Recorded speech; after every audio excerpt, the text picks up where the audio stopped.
Welcome to Greenfield Community College. Welcome to this beautiful space. And on behalf of the Task Force to End Hunger in Western Massachusetts, I want to say thank you for turning out for this important conversation. My name is Curtis Ogden. I work with something called the Interaction Institute for Social Change. I am a resident of Amherst, Massachusetts, and I've been facilitating this task force since it got launched in January. This task force was, in essence, a creation of the food bank, but it is very much a collaborative effort. And I wanted to read from the web page that's been designated for the work of this task force, because I don't think I could say it any better. One of the many symptoms of poverty in our country, hunger, is an epidemic of our time. The need for emergency food to feed our neighbors in need continues to increase year after year. In our last fiscal year, the food bank distributed nearly 10 million pounds of food, the most ever. It's more apparent that food banking alone will not bring an end to hunger. It will take a sustainable, long-term, systemic change to ensure that everyone has access to healthy food. So that's really the call that brings us together.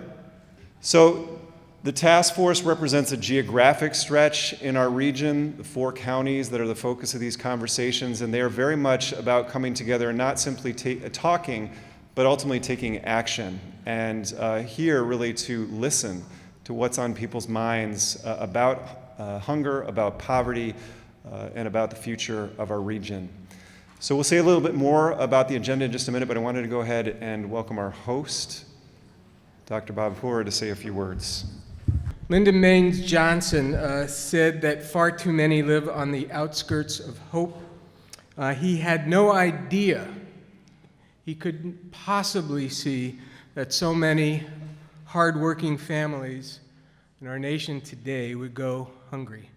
Poverty and hunger are the most violent and the most destructive forces on our planet today. I can't tell you how many people I know personally who have turned off the news, whether it's on television, papers, radio, they just turned it off. Part of the reason I think that people are doing that is because they all feel helpless. Helpless to some of the forces, to some of the events, and some of the ways in which the planet seems to be moving in a direction that doesn't seem to be focused on the needs of the people that live on the planet. So people feeling an increased sense of helplessness, no power to make change, to fix the problems, to move the needle. But we can make a change here in our community. We can because of each of you sitting here tonight, and we can because of the leaders that we have in our community, like Andrew and the food bank, like Monty. By the way, Monty, can you just wave and say hello for all the wonderful attention you've brought? And of course, to our congressman, I want to say thank you to the food bank, to the task force, to each of you who are here tonight. What you do and what you do individually and what we do collectively matters. Together we can move the needle. Together we can make a difference, and together we can, truly we can end hunger here in our community. And I know that our congressman is our speaker for tonight, and we all have many wonderful images and experiences and know of so many of the wonderful things that our congressman has done to bring attention to hunger in our community, in our Commonwealth, in our country, on the planet. But I want to tell you a quick story about his candor and his humor. People talk a lot about the craziness in Washington.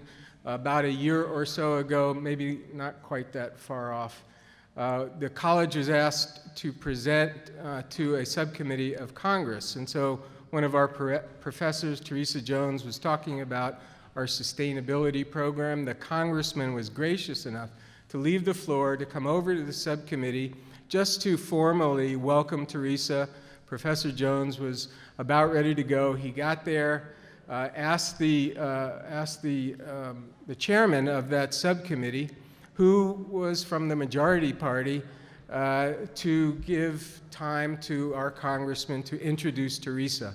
and to talk about the college. And so the chairman did, and it was very gracious, and he was very gracious in his comments about the professor and the college. And as it ended, the chairman of that subcommittee said to our congressman, well, I hope that, I know you're on rules right now, and I hope when you're through serving on that committee, you'll come back to our committee on, I think it was Environment, Energy, and Sustainability. And our congressman said, Mr. Chairman, I know and appreciate the work of this committee, and I appreciate the leadership that you brought to the committee, but when I leave rules in Congress, I want to assure you that I will be seeking therapy and not another committee. The way in which our congressman sees the work that has to be done in DC on our behalf is clear and passionate and always brings a sense of humor. Thank you, Bob. So this is very much meant to be a conversation on our way, hopefully, to a vision, some conversation about a vision that would carry us forward in terms of thinking about what solving hunger would enable in our region. I wanted to invite to the stage another of Greenfield's own, Abdul Samake, who's going to say a few words and introduce the congressman to us. Tonight, I'm very pleased to be introducing our guest speaker, Congressman Jim McGovern. So my full name is Abdul Samake. I'm currently the Resident Services Coordinator in Leidenwoods Apartments. Leidenwoods is being rebuilt, literally being rebuilt. And as such, there's almost a game of merry-go-round. The tenants are being moved from one spot to the other, and they're going through a whole set of processes that will never compromise access to food availability, and quality of food as they move into the unit. So you can understand how fitting it is for me to be here tonight to this forum, sharing a little bit about them and welcoming our guest speaker, Congressman Jim McGovern. Among the many supportive services that we provide to the tenants in Leidenwoods are the food pantry, the summer meal program, a community garden, along the line, a great partnership with Just Root Community Farms in Greenfield. You have all the elements, basically, that as a proud member of a task force we've been talking about throughout this entire half of the year, literally. You know, food access, education, continuation of services, and more important, engagement of the tenants and the population into the food system. So one would say, why so many services related to food and food access? It's just about life.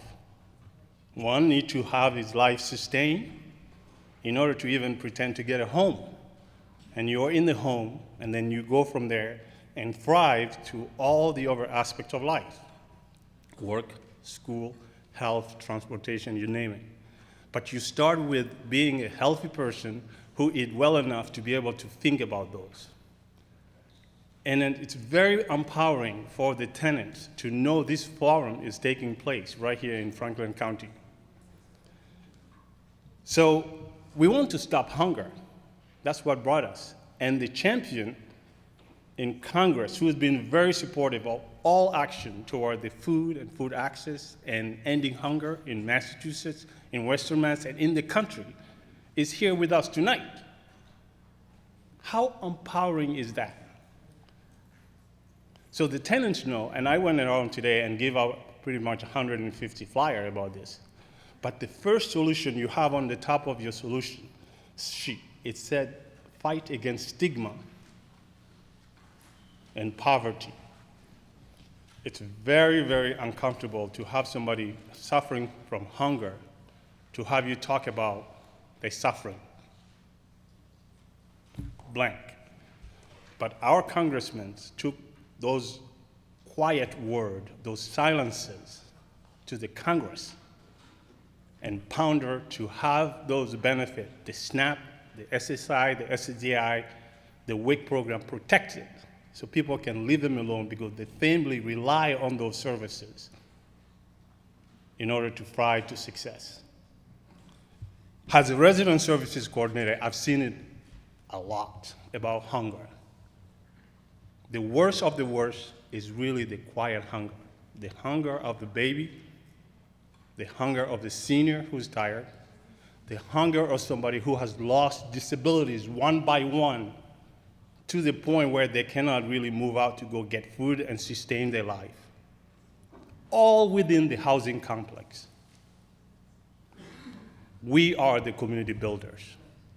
That's my mother organization. And as such, their mission is to help all income achieve their full potential.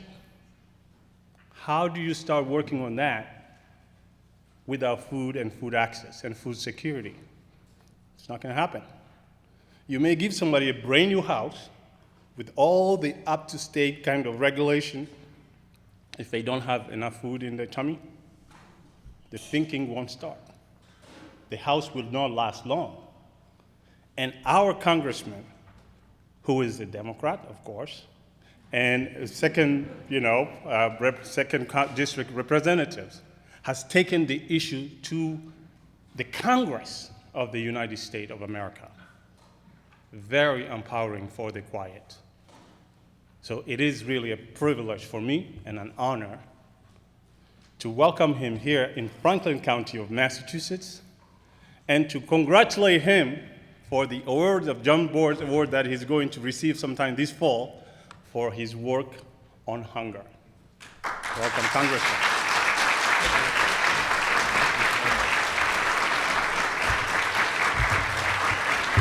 Well, thank you.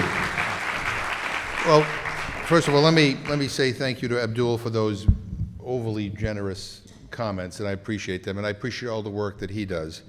I'm also grateful to the Food Bank of Western Massachusetts for the incredible work that they do and everybody who supports them. It's important. I'm grateful to all the members of the Western Mass Task Force to End Hunger. I want to thank you for all the work that you've been doing this past year on this important issue, and I look forward to reviewing your findings. And I'm only going to speak for like 5 minutes, and we're just going to open this up. I'm grateful, too, to President Pura and all the wonderful people here at Greenfield the Community College. I love this room. I always feel like I'm, I don't know, in a really special place when I'm here. City Councilor Penny Ricketts is here. We're grateful that she's here. Scott Soares, our great leader at USDA, is here. We appreciate his presence. But I'm just going to speak, like I said, I'm going to speak fairly briefly because I think the work that you're doing here right now is very, very important.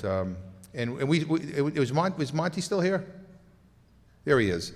I want to thank Monty, too, because I don't know of anybody who would get me to walk 42 miles for anything, but when he says it, it doesn't sound that difficult, although it hurts. I will tell you that. Look, hunger is a political condition. I mean, we have the resources, we have the infrastructure, we have the food, we have everything to end hunger in this country except the political will. It really is that simple. And that's what makes this issue so maddening. I mean, some issues I can't quite figure out what we need to do to solve it, but this is not one of them. There are lots of things we can do if we had the political will to do it. And for whatever reason, Washington hasn't been able to muster that political will. And part of the problem is that the narrative that you hear on Capitol Hill does not reflect the reality. So Abdul talked about stigma. Part of the reason why people feel so stigmatized is because they listen to the debates on the floor of the House of Representatives, where you get members of Congress who get up and say, oh, people on SNAP, all they need to do is get a job. You know, or they're just lazy. Or they're taking advantage of the system. You know, but the reality is that the majority of people on SNAP are children, are senior citizens, are people with disabilities, and of those who can work, the majority work. So wouldn't you think the discussion should be on how do we make work pay enough so that people don't have to rely on government assistance to put food on their table, but people don't want to go there. It doesn't fit into the kind of the stereotype that they have put forward. And the reason why the work that you are doing is so important is because I have to tell you, Washington is not being very helpful right now. Now, maybe that will change after the election. I hope it does. But right now, it isn't. You know, I have seen SNAP benefits get reduced during my time in Congress. And people say, oh, it's this generous benefit. The average SNAP benefit is $1.40 per person per meal per day. Not very generous. You can't buy a cup of coffee for that. That's why most people on SNAP end up having to go elsewhere to be able to get additional food for their families. So, you know, I mean, that's just, we've seen a cut. And there are bills that have been introduced to cut it even more. Speaker Ryan introduced his anti-poverty plan. It calls for a block granting SNAP, which would mean basically cutting the program, but also probably throwing a lot of people off the benefit who have it right now. And the reason why is because when you block grant programs, you allow governors to do whatever the hell they want to do with that money. So they don't even have to spend it on fighting hunger or making sure people get enough to eat or have access to nutritious food. They could spend it on whatever the heck they want to spend it on. And I'm going to tell you, in a lot of states, governors would do just that. So we're trying to fight that proposal. They introduced a Child Nutrition Reauthorization Act, which would throw kids who are currently on the free breakfast and lunch program in schools off, many of them off the program. And it would make it impossible to expand the summer feeding program. And by the way, hunger gets worse in the summer because when kids aren't going to school and aren't getting fed, it's more difficult to get summer feeding. And the president wants to expand it. Republicans are objecting. They're trying to cut that program even more. Oh, and on top of all that, they want to lower nutritional standards. You know, and again, it just doesn't make any sense to me. Another proposal they've introduced is they want to drug test everybody who's on SNAP. I tell you, if they offer this, I'm offering an amendment to say we're going to drug test every member of Congress, because I don't know how you could embrace such a stupid idea unless you are on drugs or something, because it just doesn't make any sense to me. You know, but again, you know, even on that, the reality is we all know, believe it, because there's studies been done on this, that more people who are not on public assistance abuse drugs or alcohol than people who are on public assistance. It's an inconvenient little fact that they choose not to want to talk about. But the deal is that in Washington, people who are struggling with food insecurity are demonized and they're belittled. And quite frankly, it's insulting. I was on a panel with a woman from Colorado who lost a job and, you know, ran into some difficult times and ended up going on SNAP. And she said that the first day she went to the supermarket and the person behind her realized that she was purchasing her groceries with an EBT card, the woman started commenting to her on all the things that she shouldn't buy, that she was buying, including a small little container of cupcakes because it was her son's birthday. And she said, I couldn't afford a cake, and so I thought that would be better. I was so humiliated that I then decided to look, what stores are open like at midnight? You know, what are the 24-hour stores so I can go when there's nobody in line? You know, one of the things we have to understand is that no two people are alike, and circumstances can be good for us one day and not so good for us the next day. You know, all of us are a job, away from, or in a medical emergency away from, a financial catastrophe where we end up with nothing. But the one thing we all need is food. I mean, food is something we can't do without.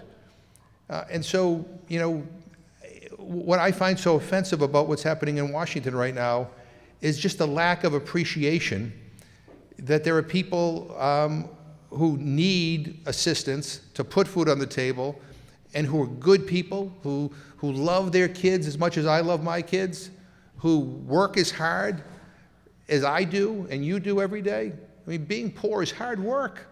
I mean, we're trying to figure out how am I going to put food on the table for my families and not have a clue where I'm going to get it from, that is a full-time job in and of itself. And now we have a situation where we have, a whole bunch of people are going to lose their benefits because of the Welfare Reform Act, which basically, says that if you're on the benefit for 3 months and you don't have a job, at least part-time job, or you're not in a work training program, you could lose your benefit for 36 months. And what's been happening over the last few years is that governors, both Democratic and Republican governors, have been requesting waivers from the U.S. Department of Agriculture so that this population doesn't lose their food benefit. And the reason why people have been asking for waivers is because there aren't a lot of jobs out there, and some places in particular. And also, Congress has cut work training programs so much that they tend to get filled. And so people are in line to try to get into a job training program. And so that it would be unfair to basically take this food benefit away from people. Well, the House Republicans right now are demanding that there be no more waivers. And by the way, of the countless thousands who will be thrown off the benefit, they're able-bodied adults without dependents. They call them ABOBs, which is a crazy name. But of that population, one of the things I remind my Republican colleagues of all the time is that tens of thousands of them are veterans. People who have been sent over to Iraq and Afghanistan, and who are trying to reintegrate themselves back into their communities and are having a difficult time, and you're going to take their food benefit away? Give me a break. I mean, this is crazy. And so on the national level, we're not being very much help right now, and most of us are doing damage control. And I'm grateful we have a president that is going to veto all these things, and we have enough people to sustain those vetoes. But at a time when we should be, quite frankly, expanding the reach of some of these programs and making it easier for people who need the benefit to get it, Washington is behaving in the exact opposite way. And so that's why what's happening here is so incredibly important, because I'm hopeful that the sun will come out after the election, and everybody will be great. We're going to have all good people in office at every level. But in the meantime, we need to figure out on a local level, how we can try to fill in some of these gaps. Locally, and charitable organizations, it cannot be a substitute for a federal commitment to this. It's not a substitute for SNAP. But we need to figure out ways that we can do this better, reach more people, especially during these difficult times. And when you're hungry, a week is a lifetime. When you're hungry, a month you can't even think that far ahead. People need help now. And so I'm interested in hearing some of your ideas on how we can, maybe think about how we can maybe try to find funding for kind of innovative proposals, how we could do some things better, how we could get information out to people in a better way, how we could reach more people. I did a forum the other day on food waste. And when you think about it, we live in this country where we literally discard 40% of what we grow. And it's perfectly good to eat, but supermarkets don't want apples that don't look perfect. When we buy celery, we only want to buy the heart of the celery that looks like picture perfect. And a lot of it is just left on farms. And some, like the Food Bank of Western Mass, are working with farmers to try to recapture some of that. But there's a whole bunch of food we can recapture and get it to schools and get it to food banks, but we need an infrastructure to be able to do that. So I'm just here to say thank you for what you're doing. I'll just close with this. I have I give a speech almost every week on the House floor on hunger. And I do it it's a 5-minute speech every week. I have a little poster that says End Hunger Now. I go down there and I talk about a different aspect of this. And I had a colleague a couple of weeks ago say, well, when are you going to stop this? I said, well, I'm going to stop it when we end hunger. And he said, but, enough. I said, no, not enough. We're just starting here. I said to my colleague, have you ever been to a food bank? Have you ever visited a homeless shelter? Have you ever talked to a family who's on SNAP? Have you ever met a hungry child? And I can't believe you have, because if you did, it'd break your heart. that in the richest country in the history of the world, we have kids going to school who haven't eaten all weekend. And when people tell me that we can't afford to solve this problem, my response is we can't afford not to. The cost of hunger in our communities is astronomical. Kids who go to school hungry don't learn. Senior citizens who take their prescription on an empty stomach when it says take with a meal end up in emergency rooms, which is a tremendous cost to society. So if you're not moved by the human aspect of ending hunger and only worried about the bottom line, I mean, there are avoidable healthcare costs in the billions of dollars that we are now accumulating because of hunger. People who go to work who are hungry are less productive in the workforce. I may go on and on and on and on and on. I mean, this is a solvable problem. We need to get the political will on the national level to do it. But in the meantime, we need to make sure we have the political will here on the local level. And I will do everything I can to work with you and the various governmental agencies and nonprofits or foundations to try to figure out how we can piece together a roadmap here so that we can not only end hunger in Western Massachusetts, but we can be kind of a model for the rest of the state and for the rest of the country. So I thank you for your passion on this issue and for being here at this forum tonight, and I look forward to hearing from you and taking your questions and having a back and forth here. So thank you. I'm curious if you could mention some communities, if you've heard of communities across the country that are doing an exemplary job that we can look to as an example. I think in this community here, when I speak at different places, I always talk about some of the collaborations and some of the innovative stuff going on here. And I mentioned the issue of food waste. There's already efforts between the Food Bank of Western Mass and a lot of small and medium-sized farms to help transport some of that food to the food bank. But we need to do more. I mean, there are companies like Starbucks, for example, that are now funding pilot projects to take a lot of they sell a lot of fruits and vegetables in their stores, and in a few states in the country now they're actually funding refrigerated trucks to pick up that food at some of their stores that is still perfectly good to eat, but it's past the best by date, which is a mysterious date to begin with. It doesn't make any sense to me, but and getting it to people who are in need. The other thing is, in certain parts of the state, there are still populations that are eligible for SNAP who aren't enrolled. Getting to these populations, especially I'm finding amongst a lot of the elderly population, who teachers who are living on measly pensions and who don't have, who just think because they're getting something that they're not eligible for any of this stuff. So it's making sure that everybody who is eligible, is able to take advantage of these programs. So I mean, the one thing I've kind of learned is that like one glove doesn't fit all. So what works in cities doesn't necessarily work in rural areas, and rural areas sometimes are more challenging than cities, even though sometimes people think that there's more hunger in cities because cities are big. What I've found is that some of the most difficult challenges with regard to hunger are in the rural areas where people don't have transportation, where people don't, have easy access to a place they can even buy food. There are interesting models out there, and I've been asking the White House for 8 years to do a White House conference on food, nutrition, and hunger, basically to try to bring the best practices from all over the country together and present them. We don't always need to reinvent the wheel if someone's already invented it. So, maybe, I think that type of clearinghouse I think would be useful. And then the other thing is, I'd want a conference to basically to develop a roadmap. This is what you need to do to end hunger in America.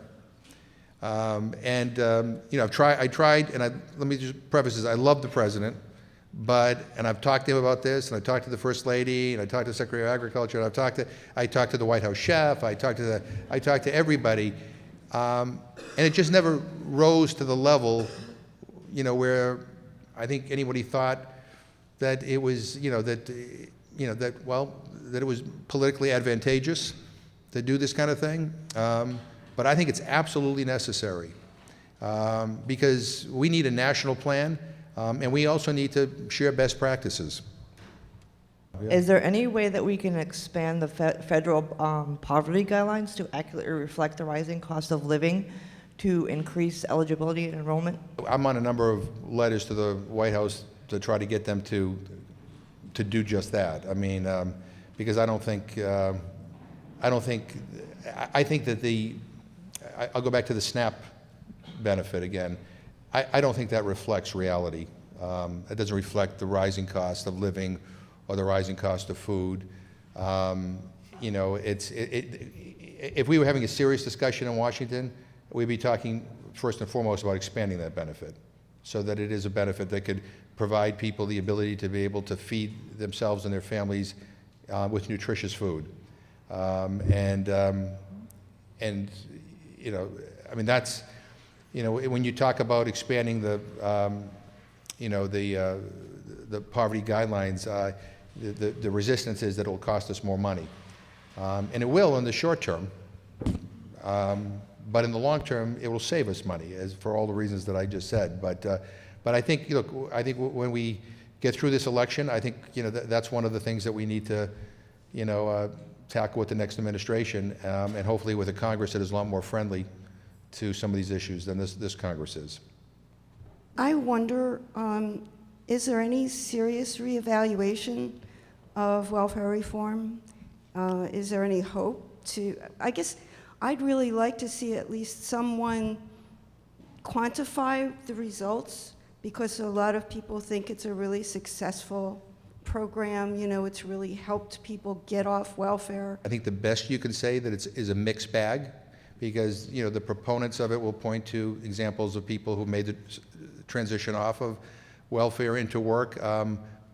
But then there's the other reality, which is like the one I'm talking to you about, this deadline that says if you're, you know, if you're not enrolled in a job training program and you don't have a job, and it doesn't matter what your circumstances are or whether there's even a job training slot available, that you automatically can get cut off if you're an able-bodied adult without dependents. That's just an arbitrary, you know, kind of restriction that is going to hurt countless thousands of people in this country. And again, I'm on the Agriculture Committee. We had this debate in the Agriculture Committee. I said, if someone here could tell me how making somebody hungry makes it easier for them to get a job, I'd just like to know. I mean, you know, I mean, I don't get that logic. What you're doing, you know, I would better understand the logic if you said, you know what we're going to do? We're going to guarantee every single person, you know, a slot in a job training program. Or we're going to guarantee every single person, you know, an apprenticeship program or something like that. I mean, I understand that logic, but I don't understand the idea of saying, you know what, you may be in a place where there's nothing available to you, and you know what, to let you know how sensitive we are, we're going to throw you off your food benefit. And what are you going to do? Then you're wholly relying upon a food bank, you know, or a food pantry in your area. Depending on where you live, again, it's you know, even with all the great, you know, faith-based and you know, organizations that provide food to people. I mean, there are places in this state where it's difficult to reach people who are in need. So, I think if we can get a Congress that's a little bit more sympathetic, I think there's a lot of us who believe we ought to go back and revisit the Welfare Reform Act and to take the parts of it that we think are oppressive and get rid of them and take a fresh look. But there's a lot of, there's been some discussion about that. But again, we're stuck with, a Speaker of the House who is not his anti-poverty plan is something that we would all think is unconscionable. And again, look, I would even welcome the opportunity to have a debate on this stuff. Even if we couldn't win a vote, I mean, I think it would be a helpful debate to have on the floor of the House of Representatives. But if you've been watching the news, we've been trying to get a debate on universal background checks and on, no fly, no buy, and the leadership has blocked us every step of the way. And so we did a sit-in. So maybe we might have to do a sit-in on this. I don't know, but But it'd be nice even to have a debate, to begin the public discussion of this. Thank you, Congressman. We're going to leave it there. Thank you. Thank you very much. Yes. So with those comments, those insights, and hopefully some fire now set under us, I'm going to invite Margaret Christie to come up here from CISA, who's also a task force member. We're going to be walking you through some of the steps and conversations that the task force has been having. So when I look at the agenda and I see my name underneath where it says causes of hunger, I think, well, that is a little funny because I am really not an expert on the causes of hunger. I don't work for an anti-hunger organization, and there are a lot of people in this room, beginning with Congressman McGovern, but I know extending to a lot of you who know a lot more than I do about the causes of hunger. So why am I the person up here under the agenda item that says causes of hunger? I would say there's 3 reasons, and probably the most important one is the point of this agenda item isn't that the food bank or the food bank's hunger task force stand up here and tell you all what the causes of hunger are.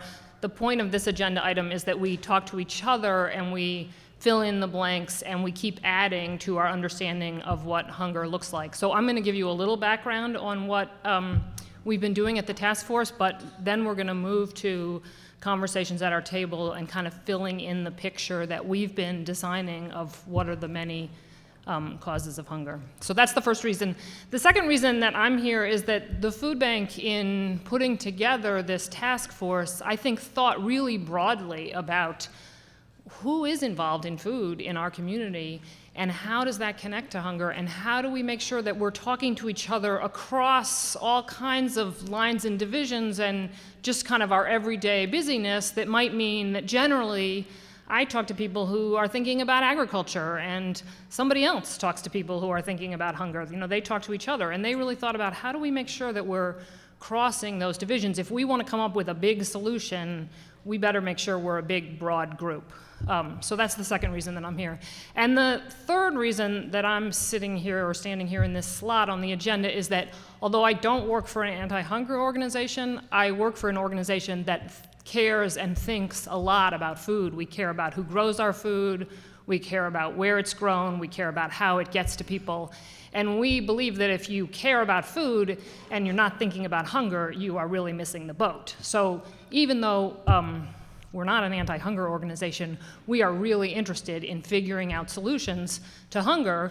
In particular, we're interested in figuring out places where we can support local farms and also make sure that everybody in our community has access to local food. Jim McGovern talked a little bit about approaches to food waste that think about that. We have a program this summer called Snap and Save, which is matching SNAP spending at farmers markets all across the valley. If you spend $10 of your SNAP benefits, you can get $10 additional dollars, so you can get $20 worth of tokens to spend at that farmer's market. When I was listening to Congressman McGovern, I thought, oh, we drew a picture of what he said, which is really true.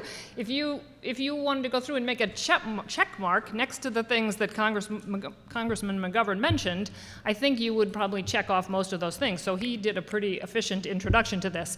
So this is the range of topics that we've talked about in the last few months on the Hunger Task Force. And I don't want to read the whole thing to you, but I want to sort of introduce you to the categories. I know I'm not introducing you to this for the first time. I know you all know this, but it's a way to say, here's what we've talked about already, and then ask you, what are we missing? What haven't we understood or we haven't represented right? What would you add? How would you change this? And we're going to talk about that at the tables. So in the center, it says causes of food insecurity or of hunger. And as I said, I'm just going to talk about some of the big categories. So one of them is poverty and the high cost of living. That's sort of an obvious one and a big one.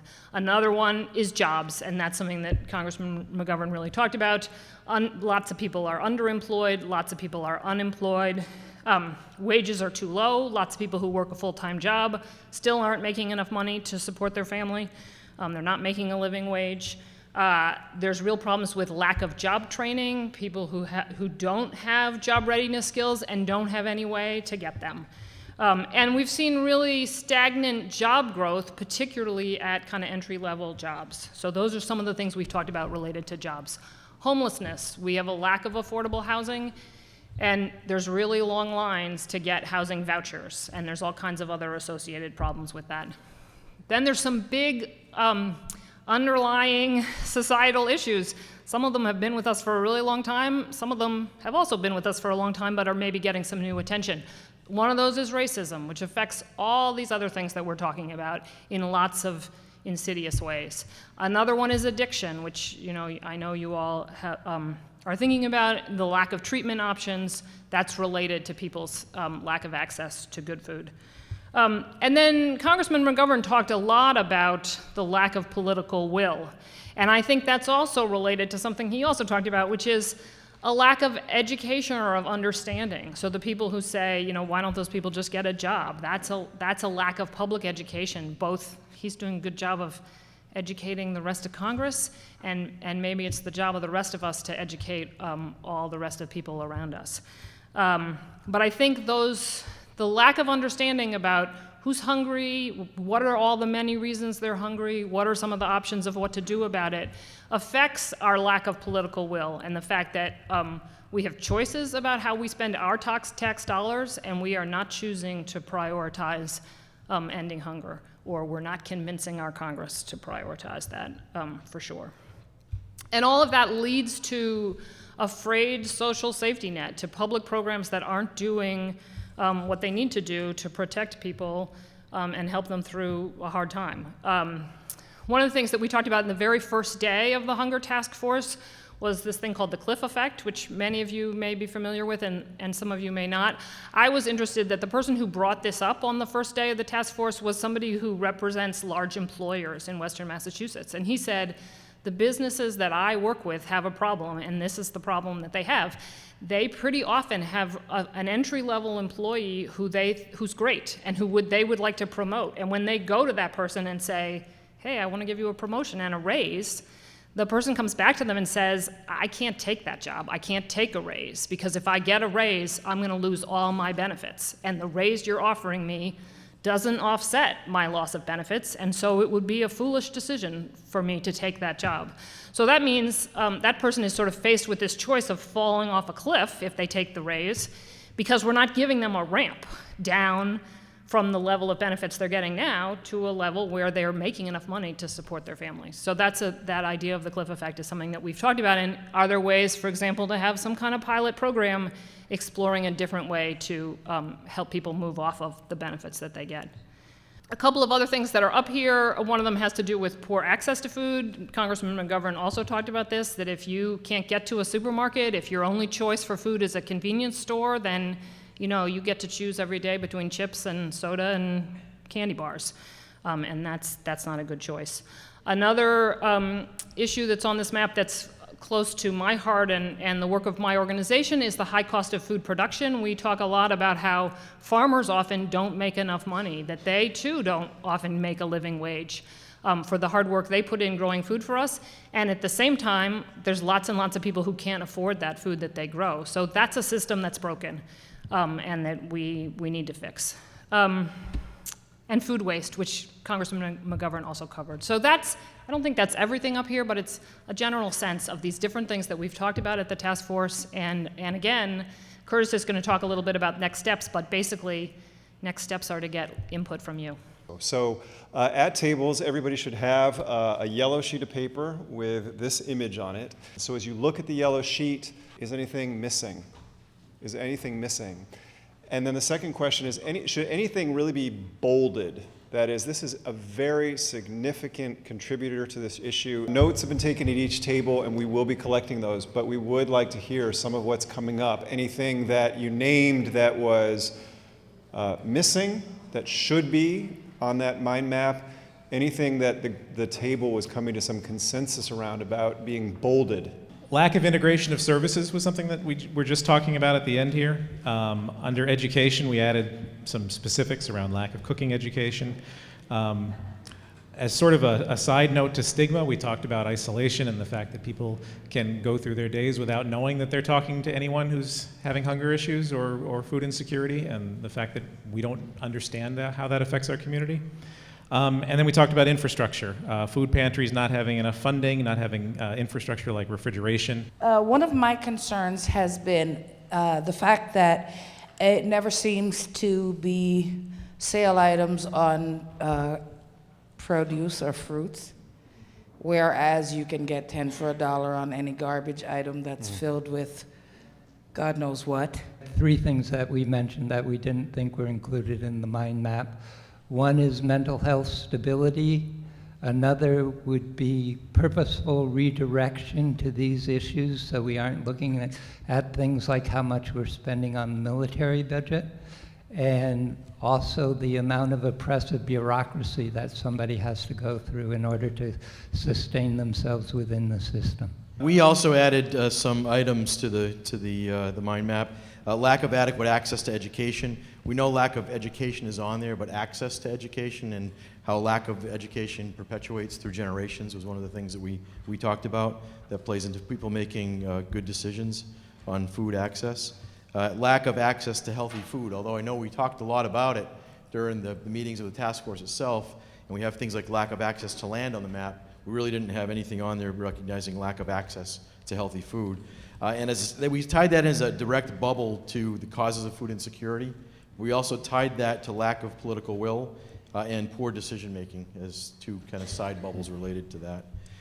And we did come to some consensus on what the primary cause of food insecurity was, and that was lack of political will. Basically, we talked about wondering what the real laws were about food waste. You know, we see even the table that's here tonight. So what do businesses, what do places, weddings, you name it, have to do to be able to bring that food to someone else? In regard to Penny's question about legislation, there's actually a federal law. It's called the Bill Emerson Food Donation Act of 1996.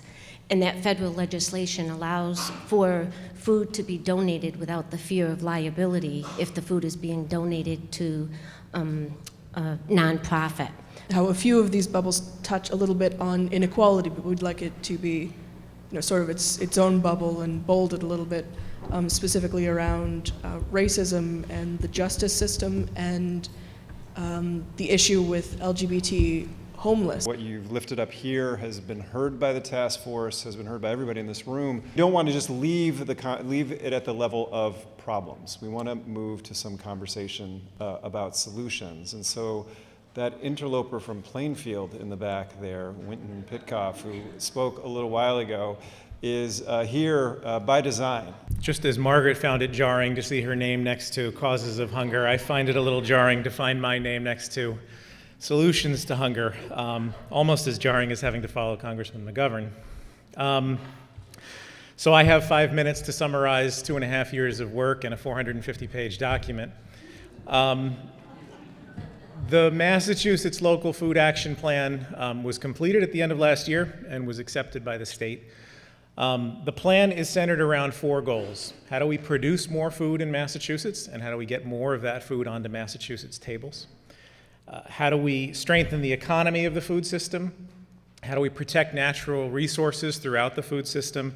And how do we reduce hunger, food security, and food waste? And especially important to the planning process and the recommendations that are in the plan is that to reach all of these goals, we need systemic solutions. So when I say that reducing hunger was one of the 4 goals, it was very much a part of all of the discussions throughout the planning process when we were considering anything from farming to distribution to processing.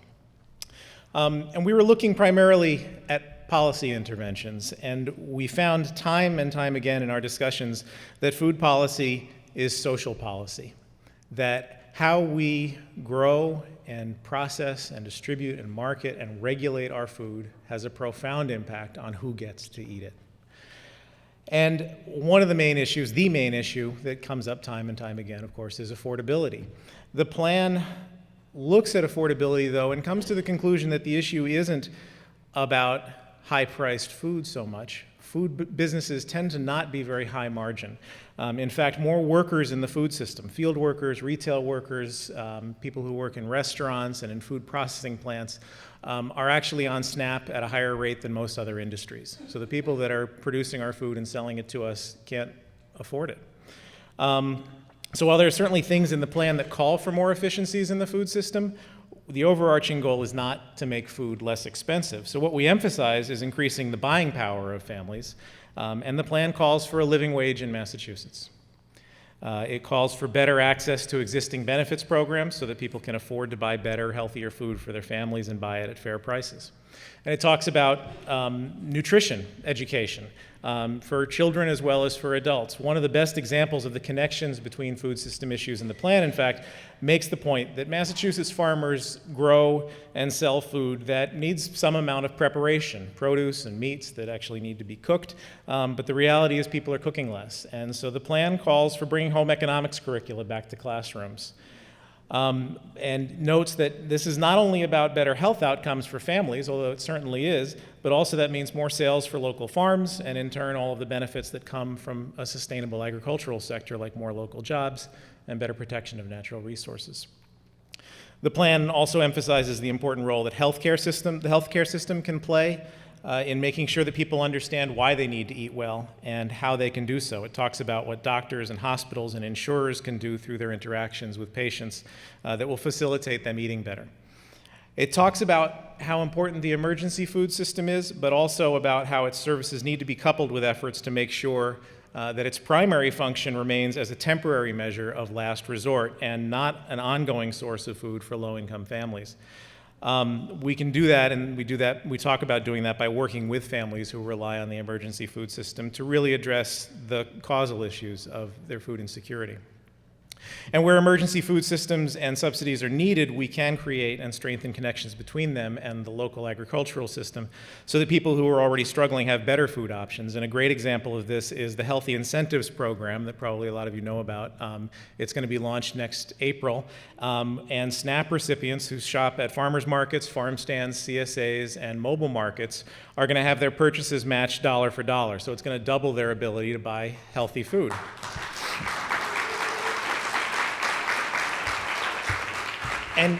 And even better than that, the money that they're spending is going back to Massachusetts farmers. And so back to everything that I just talked about, strengthening the agricultural and local economy and the environment.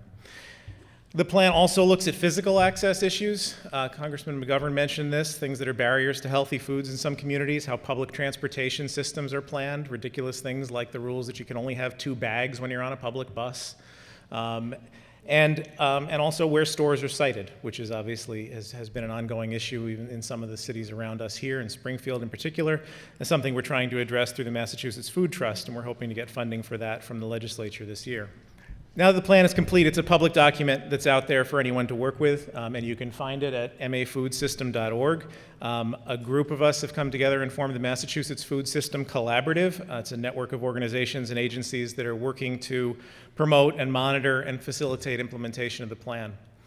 And the last thing I'll add, and this is not from the plan, but it's actually because I was listening to Congressman McGovern on the radio this morning talking about something that seemingly wasn't related to food, but very much is. Business people want to site their stores in communities that they feel are safe, and families want to feel safe when they're walking to their stores. And so even issues like public safety and gun violence do have an impact on the food system and on food security. And making those connections and working in concert with all of the allies who are working on issues, however directly or indirectly they may seem to be related to the food security, is really what it's going to take to move towards the goals of the plan and towards the goals of the task force. And we're very lucky to have both Congressman McGovern and the Food Bank of Western Massachusetts as leaders in this kind of system thinking. With that, we want to invite you into some table conversations about solutions. What is working already that needs to be preserved? What is kind of working that needs to be improved or has promise? And what's missing? What's missing? So I'd like to invite voices we haven't heard yet. One solution that we were talking about is, I mentioned it, like Meals on Wheels. It's for older people, but I think it should be used for people that have depression, because sometimes you're depressed, you don't want to get out of bed, you don't want to do anything, you don't want to shower, you don't want to do dishes, and I think it should be used for depression. Virtually everybody is on Social Security. If there were some sort of card or tied into your Social Security card that allowed access to food up to a certain amount of dollars a day that you could use or not use, but that everybody had access to and everybody was issued, it would largely take the stigma away. Now when you go and do a card with your SNAP, into the supermarket, and you're in line with your SNAP card and somebody's behind you, they may say something like what Jim McGovern said and try to criticize you. If universally everybody had that, even if not everybody used it, we would all have the same playing field. And I think that might be an innovative way from a large, the federal level or even the state level to deal with an issue like this.